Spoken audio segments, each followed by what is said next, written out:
Magali Berda avoue tout sur sa garde à vue, l'air épuisée et soucieuse, elle risque la prison ferme pour le délit qui lui est reproché.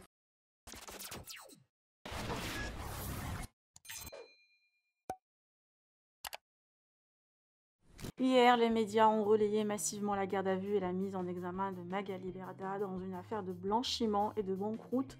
La jeune femme a pris la parole dans la soirée pour avouer et confirmer ce qui a été annoncé dans la presse.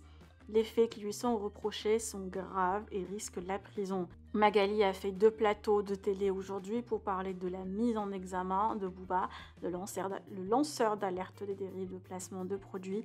Magali sera fixée fin décembre sur son sort dans cette grosse affaire.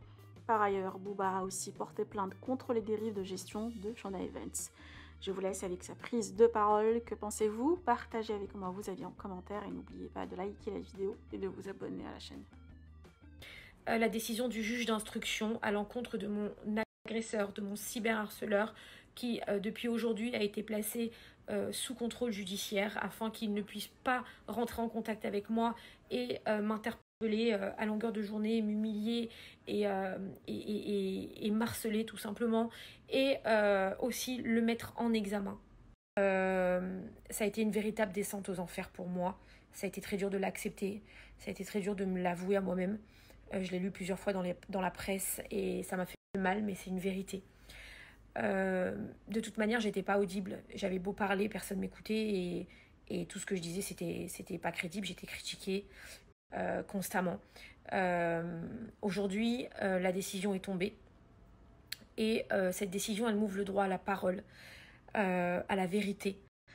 Et même si j'ai beaucoup perdu, ce que je peux comprendre, parce que je comprends que les gens n'aient pas envie de subir ce que j'ai subi. Les conséquences de tout ça ont été terribles pour moi, pour ma famille, pour mon entourage, pour mon travail.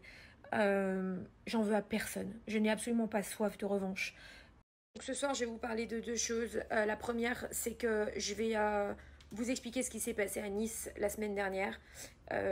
Et ensuite, j'ai vu une interview du directeur de la RPP qui s'est permis de dire des choses pas très agréables à mon sujet. Et là aussi, j'ai envie de parler parce que ça suffit en fait. Ça suffit. Je crois qu'à un moment donné, il faut s'arrêter parce que c'est trop. Et encore une fois, je ne serai plus ni la victime, ni le bouc émissaire des gens. Maintenant, il va falloir que les gens assument ce qui s'est passé pendant 7 ans.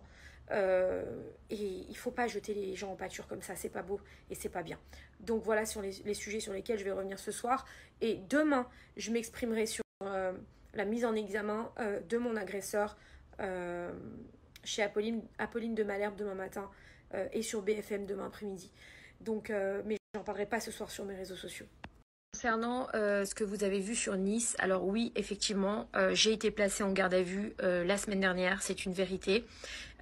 Pour moi, à mon sens, il n'y avait pas lieu de me placer en garde à vue parce que je n'ai jamais refusé de me présenter à la justice ni de répondre à quelques questions que ce soit. C'est d'ailleurs ce que j'ai fait, je me suis présentée. La société dont on nous parle, c'est une société pour laquelle je travaillais en 2014. C'est une société qui a liquidé, qui a été liquidée en 2015. Ils reprochent à la société d'avoir fermé en 2015 au lieu de 2014. Et moi, j'étais employée de cette société. Je me suis déplacée, j'ai répondu à toutes les questions parce que c'est totalement normal. Je n'ai rien à me reprocher. Et j'ai été assistée de mon avocat qui s'appelle Maître Franck Berton. Et on a bien l'intention de se battre et de répondre à ma convocation, bien évidemment, au tribunal. Maintenant, je vais vous parler donc d'un autre sujet. Parce que depuis 16 mois, il y a des gens qui se prennent le droit parce que je suis par terre, très clairement. Voilà, on m'a mis par terre, moralement, financièrement, dans tous les niveaux, et je l'ai dit à plusieurs reprises. Eh bien, il y a des gens qui se prennent le droit de parler, de donner leur avis, de me juger, de me condamner, limite. Alors que ces gens-là, on a travaillé ensemble, on a été ensemble. Dans les bons, dans les mauvais moments. Moi, j'ai toujours eu l'habitude de soutenir les gens dans les bons et les mauvais moments. C'est pas parce que les gens ils sont par terre qu'il faut leur cracher dessus. Quand bien même tu ne veux plus parler à quelqu'un parce qu'il y a des polémiques, parce qu'il y a le droit, il n'y a pas de problème. Mais il ne faut pas oublier les bons moments.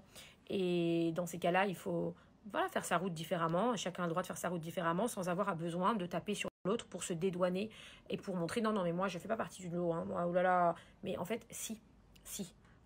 On a travaillé ensemble. On a été ensemble, on s'est parlé. Ce matin, on m'a envoyé une interview qui a été faite par un monsieur qui s'appelle Mohamed Mansouri. C'est le directeur délégué de la RPP. La RPP, c'est l'autorité de régulation professionnelle de la publicité. Et c'est une personne que j'étais allée voir, moi, quand j'avais lancé Sean Evans. Je l'avais aussi raconté dans mon livre, donc je n'invente rien. Vous pouvez le retrouver dans ma vie en réalité, que j'ai sorti en 2019. J'étais allée le voir, je crois que c'était en 2017, parce que quand j'ai lancé Sean Evans et quand j'ai lancé ce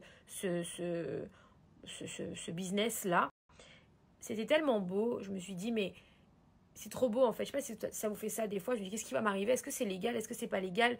Finalement, sur quelles règles je dois me baser? Parce que je commençais à me dire, c'est bizarre, ça n'existe pas. Enfin, ça existe pas. Un coup oui, un coup non. Donc, on se base sur quelles règles? Bref. J'étais allée voir la RPP. Donc, parce que c'est ceux qui réglementaient, entre guillemets, la